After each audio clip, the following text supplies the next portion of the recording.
Ona bir daha da kalan verin. Karpuzu da verin. Karpuzu görüyor, bu karpuzu verin. Sağ karpuzu ver buraya. Sağ karpuzu ver buraya. Yok, ne gayet olmaz. Yok. Ya koy da bana koy ver bu falan. Çok tatlı lan.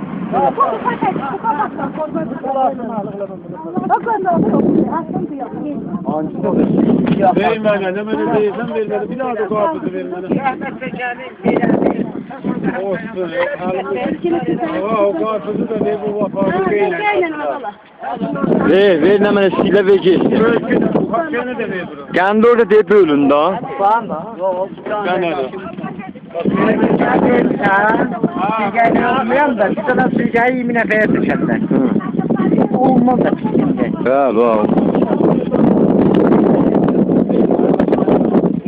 Gelmişti. Sen gelmişsen kömeği kaçarsın bana dostum. Ya gelmişsen onun hakkını alıp.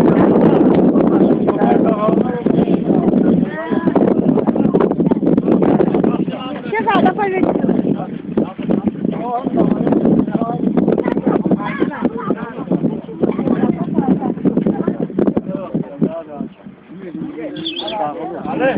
Şöyle. Dört.